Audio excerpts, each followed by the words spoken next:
welcome everybody to the online summit, Body Love Revolution. Here we are again with one of my dear friends and our next guest speaker, Emma Gilmore. I'm going to tell you a little bit about Emma. Emma is a registered counsellor, a psychotherapist, senior This Naked Mind, and master grey area drinking certified alcohol coach. Emma lives in Melbourne, Australia. Emma has worked for 20 years in the corporate marketing and ran every morning before work. So she has a love of movement, a working mum fueled by adrenaline, coffee, and booze. She looked like she had it all, but on the inside, she was running on empty. As she reached her mid-40s, alcohol started to take more than it gave. So she began a long and very messy breakup with alcohol. Nothing stuck until her eldest asked her to stop drinking wine, bringing wine into their bedroom. Then it finally landed for her. Emma started a process of rebuilding herself as an adult with nurturing care. She discovered her values, stopped drinking, and had to create a whole new identity. Kicking the booze to the curb gave Emma previously unknown level of confidence and personal power to pursue her dreams and become a qualified counsellor and coach. Still very much a work in progress, Emma is an Aussie-based peri-menopausal mum of 2 neuro and gender-diverse teens. She loves stand-up paddleboarding, ocean swimming, has recently purchased some gorgeous hot pink roller skates. The focus of her coaching is women in midlife wondering what might open up to them if they break up with alcohol. Welcome, Emma. Thank you so much. So lovely to have you here, my love. Lovely to be here. Thank you. So Emma and I have had lots of conversations about relationships with alcohol and life in perimenopause, juggling all of the things, children and family. But Emma, I wanted to dive in. What messages did you absorb about your weight and body image growing up? Yes, it's very interesting, isn't it? I think certainly growing up in the 80s, which was really, so I was sort of 70s, 80s, born in 1973, I'm 50, just turned 50 last year. And diet culture was very much part of my upbringing. Even like I remember my granny and granddad always being quite rigorous around the amount of food that they would consume. My mum was born a little bit of a larger child, and she, excuse me for coughing there, and she was bullied a little bit as a little kid, and I think that brought its own stuff into her world, and she started to, I think, as she got into her late teens and early adulthood, her world kind of changed when she lost some weight. So people started to treat her well. She had her hair done and suddenly she kind of blossomed in. She got her big glasses taken out. She didn't have those anymore. And she sort of blossomed into this sort of, her life shifted because of her changing her shape. And so I do remember growing up, and I remember dieting with my mum in my teens. I remember my mum having these sort of dreadful diets, which would be like a slice of ham, a little bit of beetroot and an egg. Yes. Really plain and gross. And I remember doing that with her. I always remember my mum weighing herself. And again, none of this, I think it's really important when we talk about our families, it's none of this is to blame anybody. It's not about blame. It's about, this is our cultural conditioning, right? And for me, the cultural conditioning of a woman in the 80s was all Jane Fonda. Do you remember Jane Fonda's workouts? And it was like Olivia Newton-John, let's get physical. Those were like Yeah. It was Jamie Lee Curtis in her really high leggings. And it was very much part of my world, was just accepted that we were continuously dieting as females. So I think we definitely got that message. And I even remember, just little, it's all very subtle. Mm. But I know that, growing up as well, and now as an adult, still my family culture, my family of origin culture is to talk about food in terms of it being good or bad, putting on weight being, something that's frowned upon in the culture of my family. Certainly from my mum's side. And I think very much that's a protective mechanism for her, as it was for a lot of our families. I think it's trying to keep us safe from some of the horrible things that have happened to them. And because we do still live in a society that, even though it's improving, that is, it is very, very fat phobic, that it makes sense they'd want to keep us safe from that. I remember the first time my teen kind of came out and wanted to be wearing pride flags and things like that, walking around the streets, and me just thinking, God, I hope no one hurts them. And it wasn't that I didn't want them to do it. I didn't want them to shine their precious light. I was just like, I hope no one hurts them. Yes. Mm. And I think that's, it's a sort of similar thing, isn't it? Our parents, we don't mean to cause harm by what we do and what we say, but we do, unsubtly. So that was my sort of growing up. It was always diets. And then I, as a teenager, I didn't know I was neurodivergent at this time. And a lot of neurodivergent teenagers, the correlation between neurodivergence and eating disordered eating is very high. Unusually high, to the point where it's kind of a thing, if that makes sense. So it's almost, you're go on. Why is that, Em? Why is that the connection between neurodivergent and eating disorders? What is the... Yeah, it's really interesting because I've done a bit of studying on it. It's quite interesting that a lot of the neurodivergent reasons for not eating or binge eating or whatever the particular or exercising in extreme ways is less to do, from what I know, is less to do with how we appear and more to do with a way of managing our experience, emotions and stuff like that. In the neurodivergent side of things, it's less about I want to look like Kelly in the magazine and more about this is a way that I can control my experience of, and it feels safe. This is a way I can create that I can make myself feel safe, because everything feels out of control. I'm different to everybody. I feel really different to everybody. I'm masking, I'm trying to fit in. Everybody else is dieting. This feels like a way I can fit in. I can have the conversations with the other girls, and I know the rules. The rules of dieting are very easy ones to follow, and everyone knows them. We can fit in a lot more easily if we can have those conversations. We can become part of the gang. So there's a lot of different, so I wouldn't say there's one, because obviously there's so many variations of people, but it's interesting that it doesn't tend to have the same sort of, it's less to do with look and feel and more to do with emotional experience and control and fitting in. And would we say that's self-regulating, a way to regulate? A way to regulate, yeah. Because it's sort of having control over something when everything just feels completely out of control. And your sensory experience of the world is so huge, or not. It can go either way. It can either be really big or really shut down, and we really struggle with feeling. And when you struggle, one of the interesting things about not being able to feel, which is quite a common trait of neurodivergent humans, the sort of lack of interoceptive awareness, or huge interoceptive awareness. It goes one of two ways.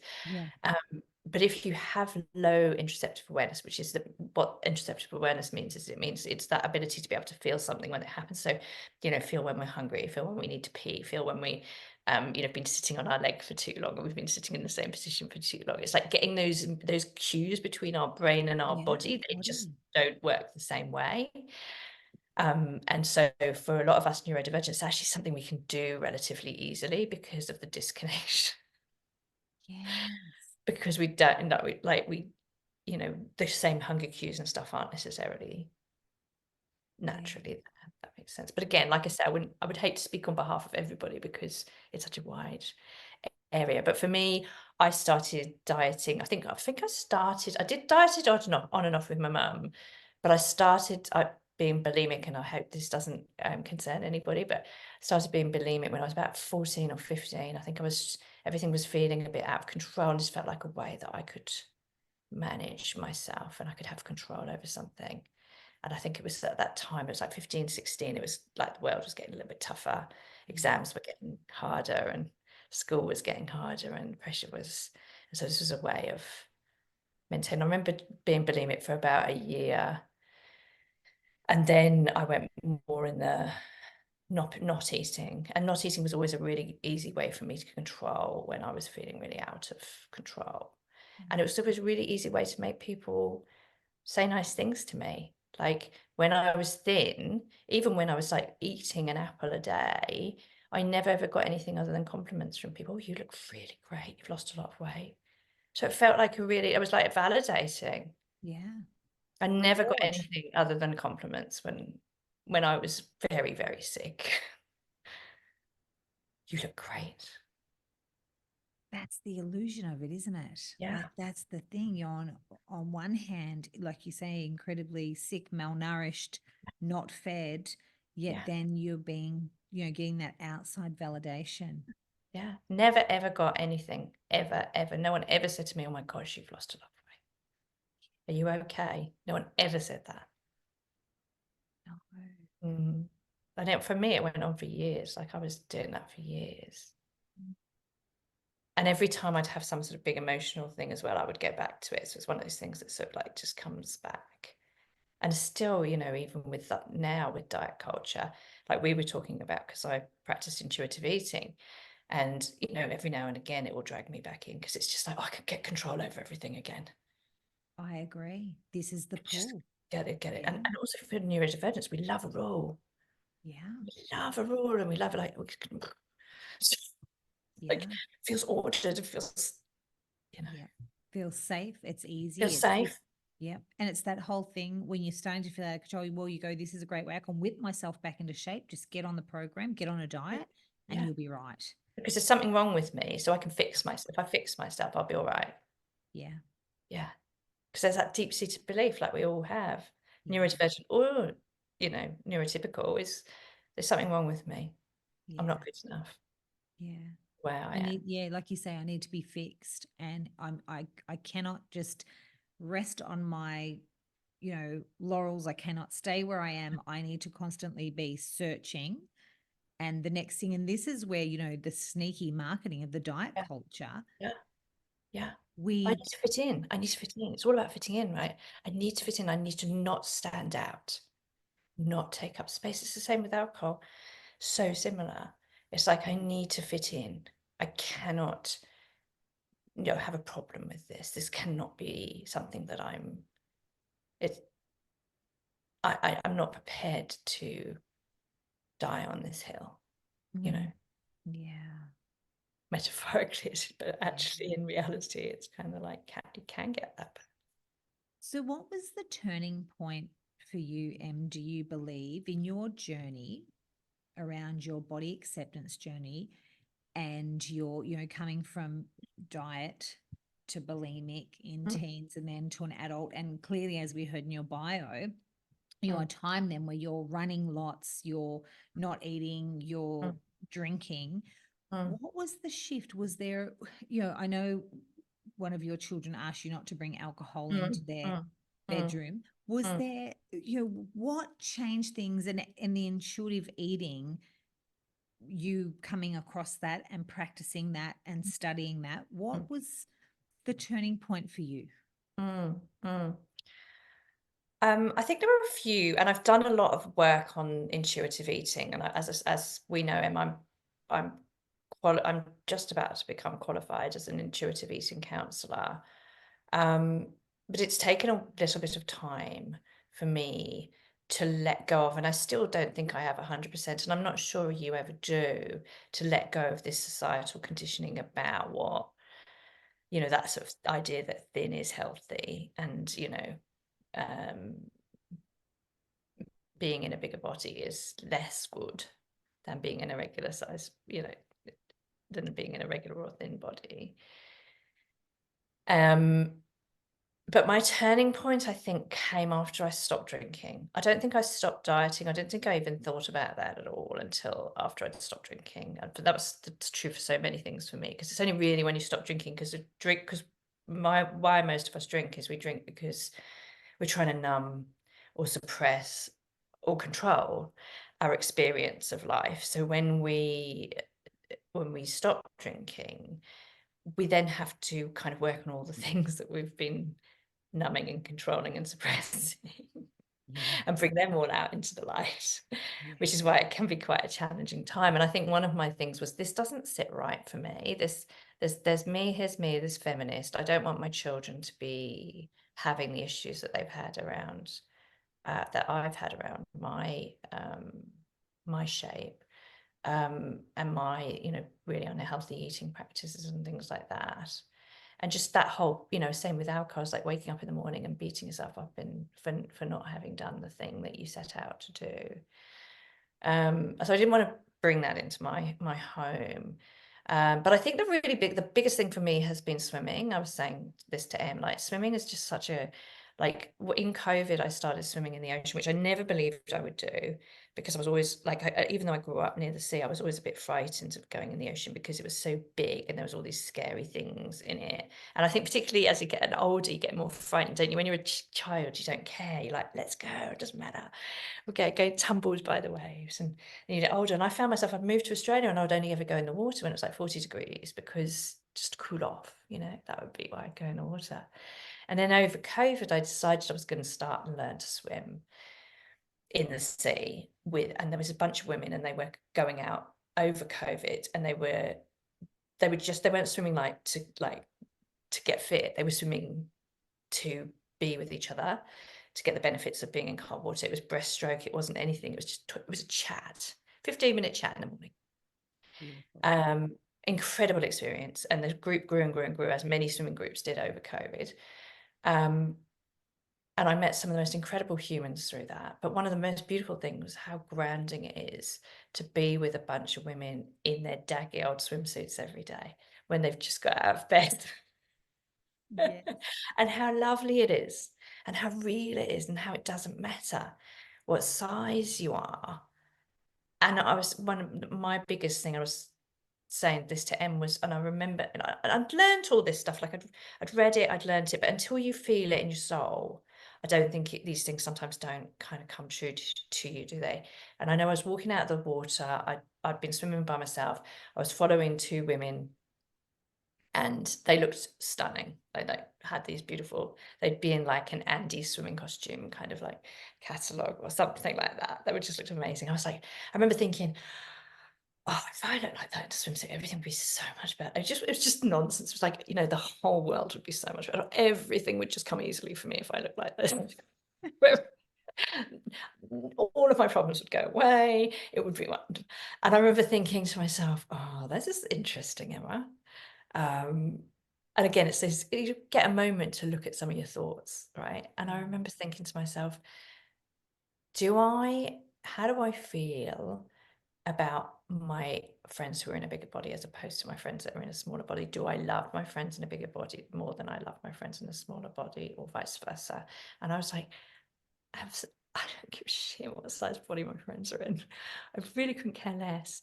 And in fact, I delight in their variety and just extraordinariness.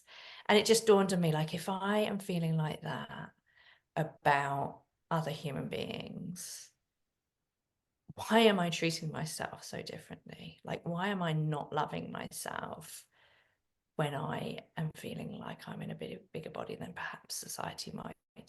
And again, you know, talking from our privilege as well, because of, like you say, a 14 to 16-year-old, 16 size body isn't, you know, what would be considered a larger body necessarily, but in our society can be made to feel like it is. And also we have such body dysphoria, right? Because all of us don't see ourselves as we really are at all anyway. It's just all very messed up.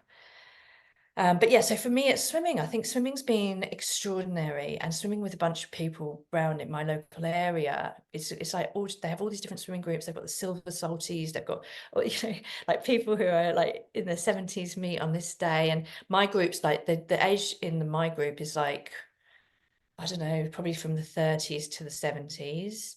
And there's 100+ people in there, and there's always someone to go swimming with. It's like not everybody goes at the same time, but there's always someone to go swimming with. And then we do boobs to the moon. Boobs to the moon is one of my most favorite things, which I never even thought about talking about. But boobs to the moon is we go naked swimming on the Tell full me now, moon. Em, you have to explain boobs to the moon because this is just unreal. Tell us, Em. Now, tell me about boobs to the moon. So boobs to the moon is part of this same group. Once a month on the full moon, we all hop down to Williamstown Beach with, oh, I shouldn't have said which beach. Yeah. Oh, Williamstown, beep, New Jersey, beep. is American. And we have to change the time because, of course, the sun goes down much later at certain times of the year. But every single month we go, and you don't have to be naked, but you can be naked. And there's a bunch of women, all different shapes and sizes. And as soon as it's dark, we go. Sometimes we do a little ceremony. Sometimes we just go in. Sometimes we burn things. Sometimes someone says a poem.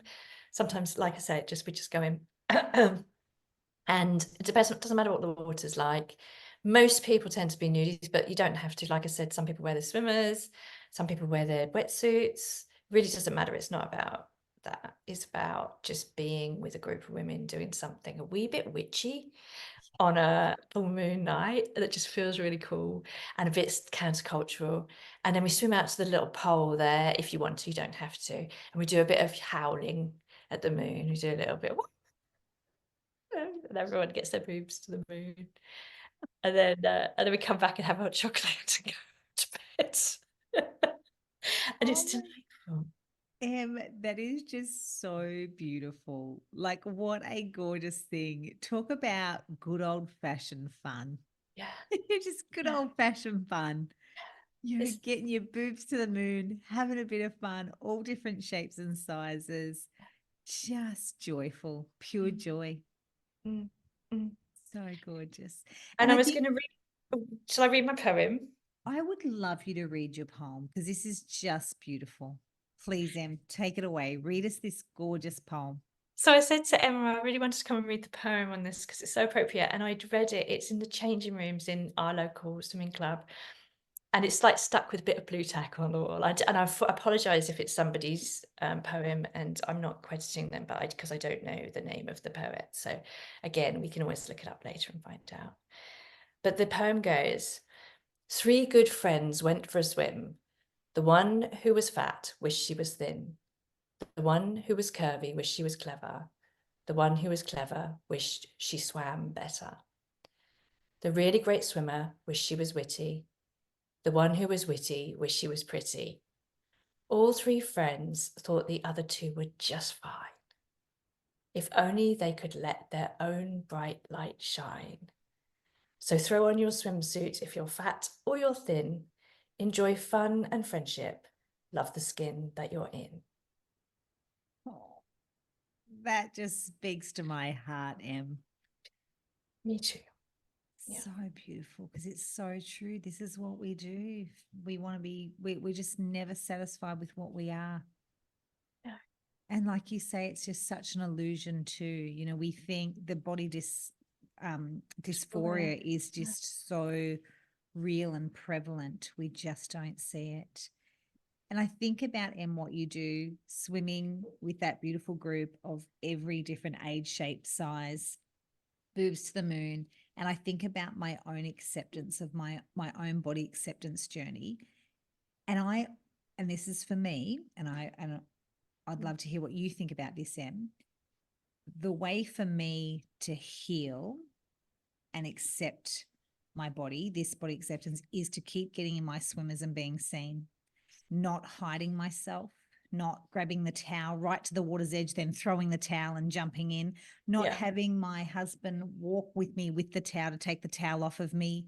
Like that has how I have absolutely started to accept and love my body is just showing up as I am. Yeah, 100%. 100%. I love that you do that, Em, as well. And I feel like it's a practice, isn't it?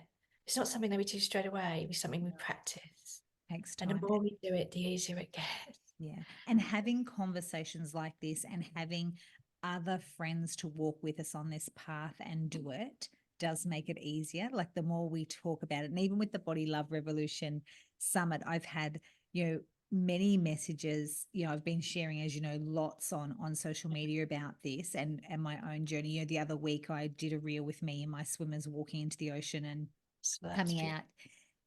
And the amount of messages people going to me, Emma, when I think about myself getting in the water or wearing my swimmers, I'm thinking of you. Yeah. And going, I'm doing it. So it's that whole going, if I can do it, you can do it. And like we say, Em, you just alluded to it, a size 14 or 16 body is medium size, whereas somewhere in my mind, I have totally distorted and made out my body's this beast. Yeah, same. Which is again, there's the illusion of it.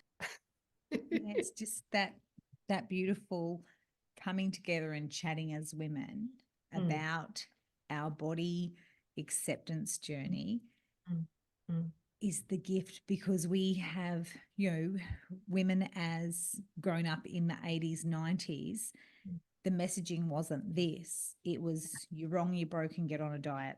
Yeah. There was no one advocating for anybody's, nobody's bodies. It was, it's wrong and it's broken and keep working on it. There was no acceptance anywhere. No. When did you ever hear anyone say, I never heard anyone not say, I've never heard anyone say, I'm really happy with my body and I'm not on a diet. Yeah, I love it. No I love one. my body. It's awesome, isn't it? Yeah. No, never. No one said that. Not that I know of, ever. No. So, Emma, I do want to ask, how has your relationship with your body changed over the last few years? As you mentioned, the swimming has been massive. Huge. Stopping drinking has been Yes. instrumental. Yes. Yes. How else? And now you're in, perimenopause. Yes. So how has your relationship with your body changed? And if you were to talk about it from this moment right now, all of the work you've done, the intuitive eating, coaching, and the whole journey, what would you say your relationship is now with your body? I would say it's a lot kinder. It's a lot kinder. I'm still part of this culture. And so I have, those moments where I'm like, I catch myself on a photo and I'm like, oh gosh. And I make those judgments, But then there's another part of me that clicks in pretty quickly and says, look how happy you look. Look how much fun your jumpsuit is, nobody would be. But I also think it's important to hold ourselves in the sadness of what it feels like to live in a culture which isn't accepting. Yeah. It's also important that we don't deny that we have these feelings for very real reasons. Yeah. But yes, is it perfect? By no means. By no means. Is it a work in progress? 100%. Will it ever be completely? I don't know, but I think it's definitely, I definitely feel braver now to be me, and excited to see where this is going to go.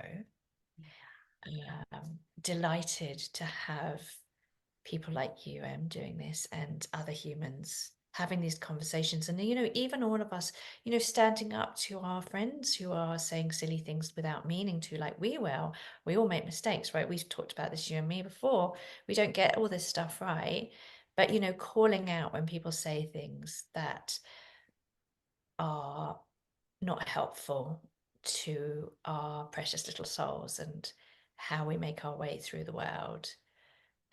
Like, commenting on,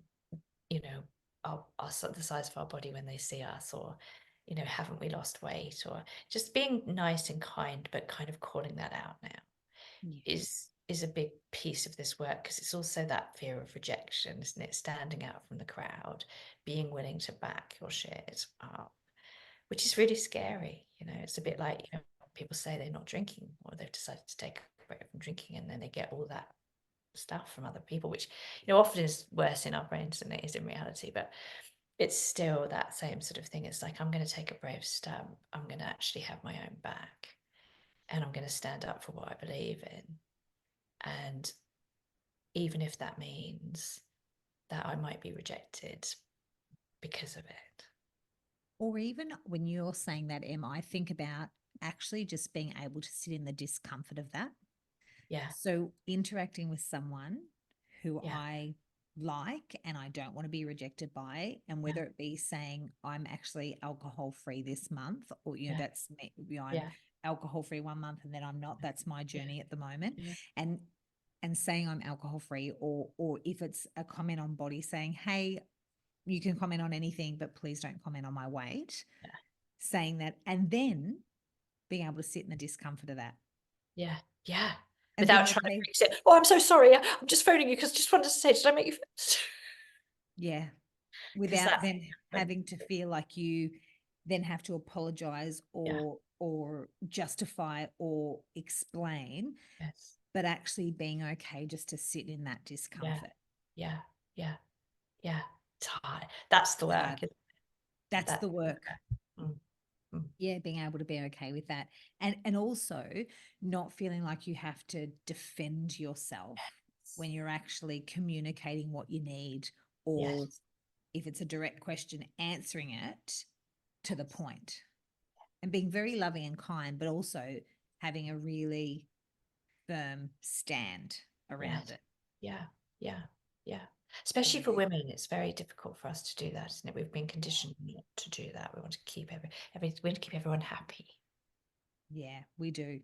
at the expense Absolutely. of That's our our. work. Keep Yeah. everyone happy, and it'll be okay if I'm the one with the burnt chop or Yeah. the shitty end of the stick, as long as everyone else is okay. So Isn't it? if I'm having to drink even when I don't want to, just to make you feel more comfortable, that's okay. Yeah. Yeah. If I'm having to eat the cake even though I don't want to, or am I Yeah. having to whatever, Yeah. yeah, Yeah. just to make Yeah. everyone happy. Yeah. Yes, okay, Yeah. I'll do that. Yeah. Mm. Yeah. And I And I, liked what you said before too, Em, around in the work mm, that I've done and I know you've done. For me, there was a part of me for quite some time that I wanted to blame someone and blame my mum for the diets. yes. And only just recently, mum and I had a conversation about it. And I understood from mum's perspective. And I've always known my mother, oh my gosh, no one loves me more than my mother. My Yeah. mother adores me to this Mm, day, and she would do anything for me. But yes. hearing mum say, but I remember when you come to me and you said you're fat and I wanted to help you. Yeah. So putting me on a diet as a teenager, I went to her sad and dissatisfied. So the only way mum knew how to fix it, well, we'll just get you Jenny Craig, we'll go to Weight Watchers, we'll just Yeah. fix this. Yeah. Whereas now, thankfully, neither of my children have come to me with this, Yeah. and it would be an opportunity to parent different, but it's certainly the solution wouldn't be to go on a diet. But our parents, because Yeah. of the diet culture, that was how you helped your child. In actual fact, it was a very loving act Yes. to do Absolutely. that. Absolutely. Absolutely. Because they were And keeping us safe. keeping you, exactly what you said, keeping you safe. Don't want you to be picked on or to Yeah. whatever that is, or rejected, want you to Yeah. fit in. And even just recently I heard a piece of information. I thought, I really would have loved to have known this piece of information, because I Mm. remember the change. So when I was about 13, 12 or 13, I remember getting quite chubby, and that was when I went to mum. And I remember going, and now just recently I heard a piece of information that says a child, boy and girl, child at that age has to put on extra weight to push them into puberty. Yes. So they get a little bit round to drive them, and then they have those ginormous growth spurts. I Yeah. mean, I remember, Sunny, it felt like, overnight the child was wearing ankle Yeah. freezers, his pants fit, and then they didn't. School uniforms. You go back, and then he's got, and everyone, Yeah. and he just did that. But I really would have loved to have known that enable for a child to push in through Yeah. puberty, they need to have more fat in their body. Yeah. But that's the stage where children go to their parents and say, oh, I feel really conscious I'm getting chubby. If only the information, well, I believe now, if only the information was, yes, honey, because you're about to go through puberty and we need fuel in the tank to push you through.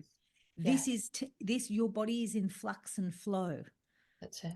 If That's only, and I'm trying to think of it for me in this perimenopausal, well, I'm actually menopausal now, just January menopausal, saying, Emma, it's a little bit like that. You've had to have this excess body tissue to get you into, and now we're going to level out right. again, and all of that's going to happen.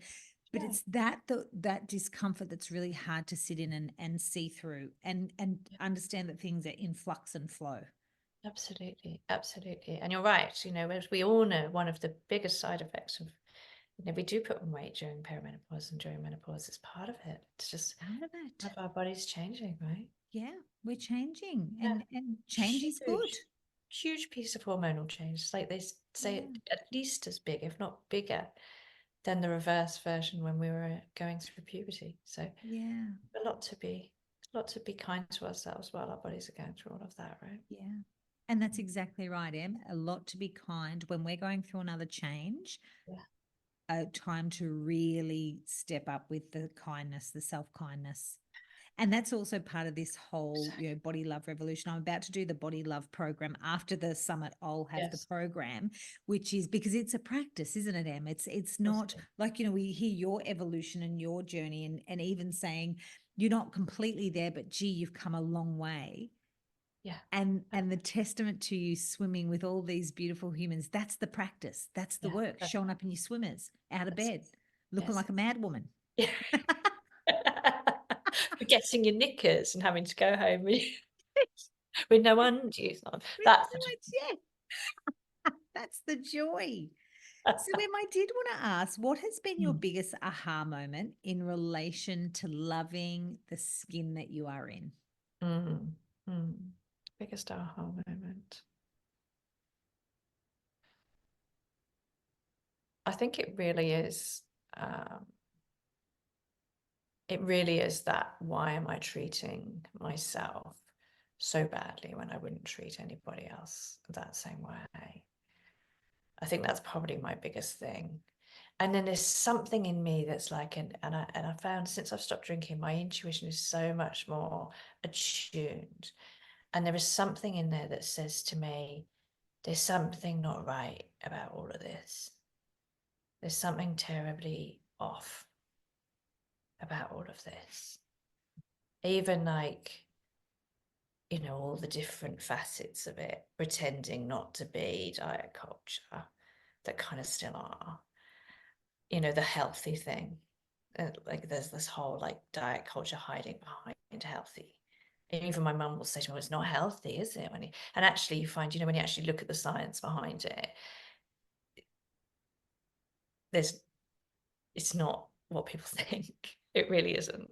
And I know when I was doing my intuitive eating studying work, it was just so surprising how sort of the concept of health has hijacked really healthy eating, which is, eating beautiful and nutritious whole food and not making any other food bad or wrong, and being able to eat for taste, being able to eat for your emotions, being able to, allow yourself to have the cake if that's what you want, because it doesn't mean anything about you. No, that's it. We're Just a piece of cake. yes, we're meaning making machines, aren't we? So that's it. And that's such a good point. We eat the cake and then we have meaning around it, which is, well, you blew it again. Oh, look at you, You're bad. No greedy. wonder yeah. And then we put a meaning No around it. willpower, No willpower, weak.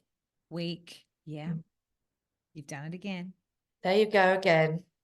We're never going to be Elle Macpherson at this rate, And no, we're not. you know? Yeah, this is the thing. And we do that constant. But isn't that interesting? You've just brought that up. And this is obviously part of, well, this is your intuitive eating information, and you being an intuitive eating coach. Yeah. Is how the wellness industry, it's almost like trying to pose good team, bad team. So we'll just keep putting down. It's like that, sort of a sling off match. Yeah. in marketing about what's old. And that's how the wellness industry has totally hidden behind the diet culture and snuck in there very sneakily. But yeah, it's the same with self-care. They've stolen self-care. I'm like, Yeah, suddenly self-care is all about like random weird commercial shit instead of actually being about being nice to ourselves. It's just actually, another and thing we have to do on the list, and then we have to pay for it. And it's like yeah, it's just another co-opt of something that was actually a radical, when self-care itself, and I'm sure you know this, Em, but it's actually a radical part of feminism. It's like literally saying, I have needs and they get to matter. And I am not going to push myself to the point where I am on my knees and cannot function in order for you to be okay. yeah, It's radical, right? It's yeah. powerful, radical stuff. And somehow or other, it's been changed into nail manicures and. And don't get me wrong, I love a manicure and I love a good bubble bath, but it's Yeah. not. That's not. Now it's all this other jazz that costs money. Exactly. Yeah. Em, I do remember a conversation you and Lisa Corduff had. I think it was a podcast. I think it was your podcast, if I remember right. They were alive, and it was around Mother's Day, and you and Lisa brought attention to that whole notion of self care and look after your mum. Here, buy her a bottle of wine. And can you share a little more on that? Because I remember it being really powerful at the time and going, that is the sneaky marketing when we know, no, we don't want mum shit face. Like No. she's, Poor mum doesn't want to have, like, she's got too much on her plate. Take some stuff off her plate. Don't give her bloody gin. It's yeah, like, bloody give her a helping hand. exactly. Someone lift her up a little bit. Give her a, don't just try and, oh, don't worry, get on with it. Just Yeah. chugs out some gin, you'll be all right. Have a drink while you're cleaning the house, mum. That might You make won't you feel better. notice. You won't notice that you're working Yes. yourself to the bone. You won't notice that you've got feelings and you're unhappy in your life. Just keep topping you up your gin. Yeah. And that was when you and Lisa brought my attention that I went, because it's just so around us, you don't even realize. But to think Yeah, that was the thing that their marketing for Mother's Day was at for them. But exactly. Give her a hand. Don't give her a gin. yeah, Like, yeah, give her a hand.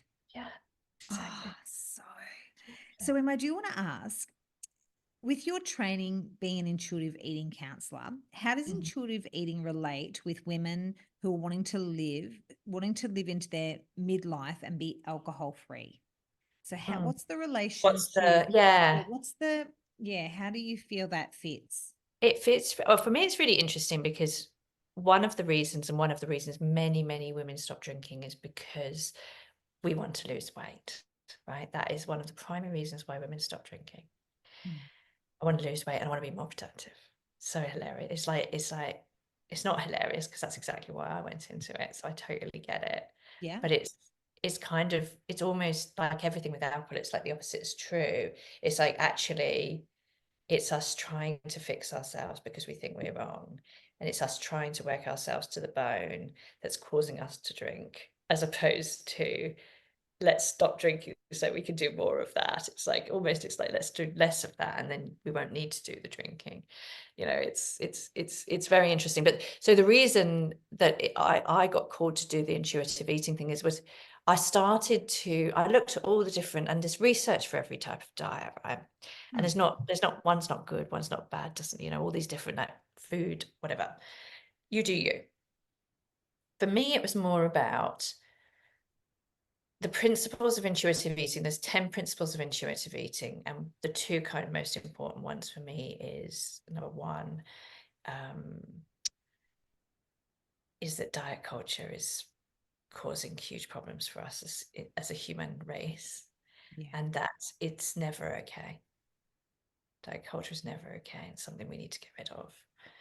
And number two was like increasing our interoceptive awareness so we can understand when we're full and when we're not, which is very difficult for, and we've spoken about this before, but for women in general, but particularly for neurodivergent humans and also humans who've had trauma, but women anyway, because we've dieted all our lives. So we're not very attuned with our bodies because we've continuously been telling our bodies what we feel doesn't matter.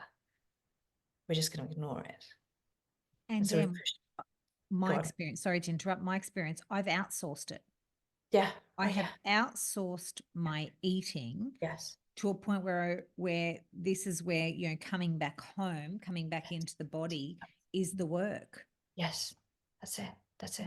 It's the So same with sorry to everything. interrupt, but yes, go. So it's that, But it's the yeah, same knowing. thing for me. It's like the reason we drink and the reason we are either excessively dieting, excessively exercising, being, I can't remember the word for it, but it's when it's all about health, but it's just as equally obsessive, and it's another way of controlling our experience of the world. But it's condoned by society, very much like, when we're obsessively tidy, to the point where it creates problems for us because it means we can't sort of relax or enjoy a moment because we're constantly having to sort of clean up or tidy up, and everything has to be just so in order for us to be able to function. These are all things those things are condoned. It's like working too much, overworking, condoned coping mechanisms. They're all coping mechanisms, all part of the same thing, right? Yeah. And they're about us not being able to cope with our experience of the world and not having been taught when we're growing up how to manage our emotions because we've been told that emotions are bad or wrong, right? So we, as we know, it's like suck it up. Don't make a fuss. As you said, what you were saying, our women's work is to come into the world and make everybody else feel okay. Yeah. We're all sort of, for whatever reason, but we're all pretty sharply attuned to what's happening in the world. We can really pick up on other people's cues, so we know when the rooms. A lot of us can feel what's going on in the room, and we make it our responsibility to ensure everybody else is okay. Yeah. To mediate. Exactly. So there's so much in there that for me aligned between eating, diet culture, drinking culture. And to me, it's really a feminist thing as well, as this whole idea that having to fit in, having to be controlled, having to be smaller, having to not feel, having to suppress, all of these things don't sit right to me. Being in restriction, being at war with our bodies does not feel.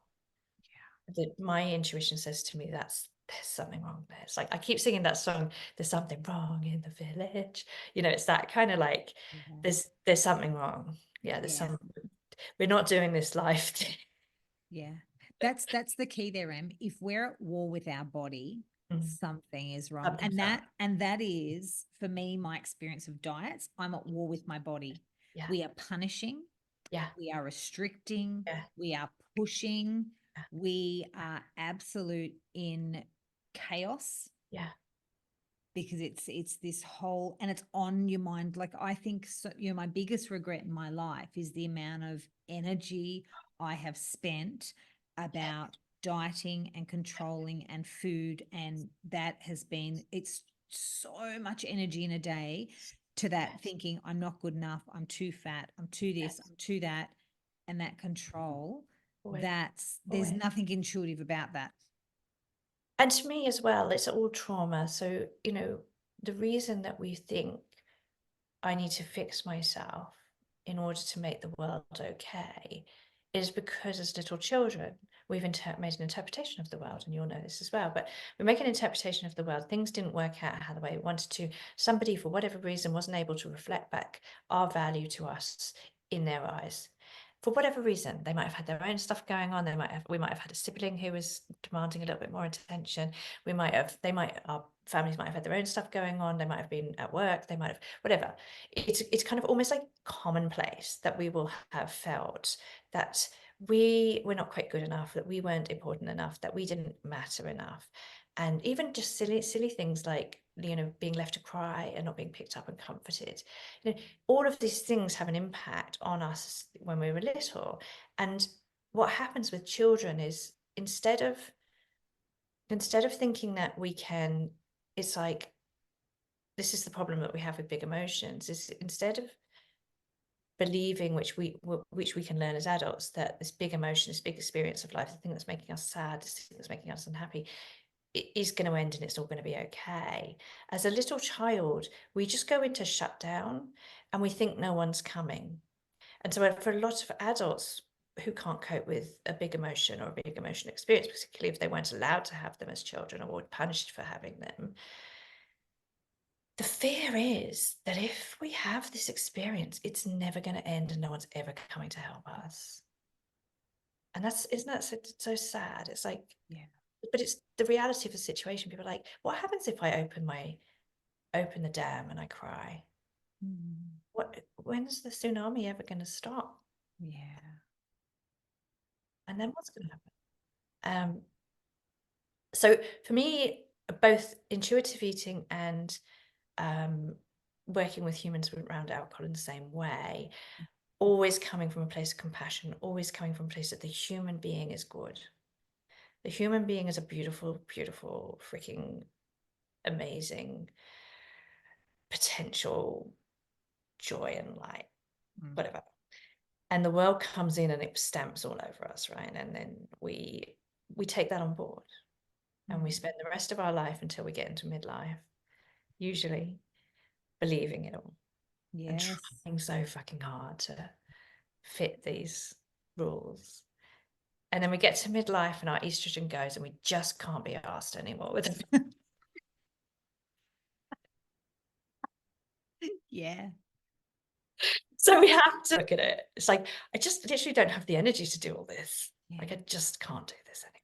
And I'm just not prepared to. And suddenly we wake up and we're like, how did we get here? And it's like, estrogen got us here. Estrogen got Yeah. us. Yeah. It was And like, it's then, like a little doing. It's like, come on, we'll look after everybody. Everything's going to be fine. We'll keep on going. We'll keep on running. And then midlife happens and you're like, oh. so true. So this, true. this is not sustainable. Yeah. So true. I don't know if I answered your question there. No, all beautiful. Em, I do want to say thank you so much for all of your beautiful insights, your intuitive eating, and the whole process of, removing alcohol from your life and the gift that's been to you. What a gift, what a blessing. Can you imagine what your life would be like now if you were still drinking? I cannot even imagine. I think I would probably have been flogging myself to death still. Yeah. Yeah. I think I would. Unaware. I've been completely unaware, Yeah. and just trying so hard and thinking I was shit. Yeah. Like, why can't I do this? Everybody else can do this. Yeah. Why is my family like this? Why Mm. can't we? Why can't I? There must be something wrong with me. What a blessing, Em. What a Sad, gift you man. gave yourself and your family.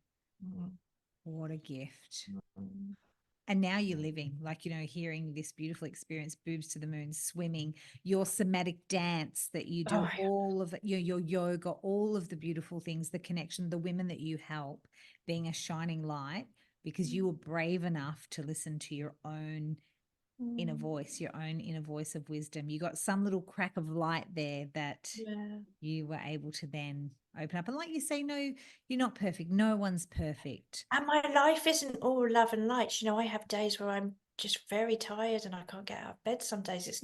I'm not, don't put me up on a pedestal for being a but because that's not my reality at all. But that's the other thing, it's like it's okay. Like you say, it's like it's okay to not be all of the things all the time, right? Yeah. It's cyclical. We've only got energy to do stuff some of the time. Yeah, some of the time. That's it. Yeah, some of the time. That's it. Yeah, So, sometimes. and if you had one piece of love and care and compassion to share with our women Mm, about perhaps intuitive eating, or if they're thinking of taking a break from mm. alcohol, or if they're exploring that, what would you say to them? I think I'd say to them the first things first is that you are okay. Like, you are amazing. And you are not bad. You are not wrong. You are not any of those things that you think you are. You're not those things. That's just made up society putting that stuff on us.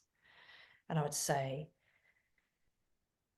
first thing first, before you do anything else, is just see if you can make a few minutes for yourself. It's like, take 5 minutes for yourself. And I don't mean 5 minutes to do your nails. I just mean 5 minutes apiece, like, because that's the hardest thing. So many of us, don't we? We just run around trying to fill our time. That's why so many women drink. Like most of my clients, I would say, why would you drink? I drink because I can't relax unless I'm having a drink, because otherwise I have to be with myself. And I don't, you wouldn't say that, but it'd be like, I have to keep busy all the time, because what happens if I'm not busy? It's boring. What does boring mean? It means I have to be with myself. Yeah. It means I have to have the conversations. And I think it's that if we can just give 5 minutes a day to just be with ourselves, that is a great training for any of this stuff. No, I think That not little, not easy. yeah, not easy, but that little crack of time, that Yeah. 5 minutes gives your voice of wisdom Yeah, to start to speak. it's an opportunity for you to hear it. Because if Yeah, you're so busy all the time, she's don't not hear got it. any room. And then you're dampening her down. Because that's at the end of the day, if we've got a craving, either for food or for, if we want excessive food, there's nothing wrong with having a craving for food, but if you want to craving for drink or a craving for, like emotional eating, which again, in and of itself is fine. But if we're having a craving is our body telling us that there's something that needs some attention. Yeah, Mm-hmm. yeah, good. That's great awareness piece. If you're craving something, it's a little calling to inquire. Yeah, It's an it's inquiry. invitation. It's an invitation. It's an invitation. An invitation. Yeah. Mm, Yeah. love that. Thank you, Em. Our Thank you. conversations are always wonderful. I could talk to you for hours. We always Me have too. such great conversations. I loved that poem, and I just loved all of your beautiful pearls of wisdom and your journey. And I respect and admire you, dear friend. Thank you. Thank you, vice versa. I respect and admire you, my friend, and I'm so pleased to have you in my life. And I'm so proud of you for doing this. This is so cool. Well done. Thank you, Em. Mm.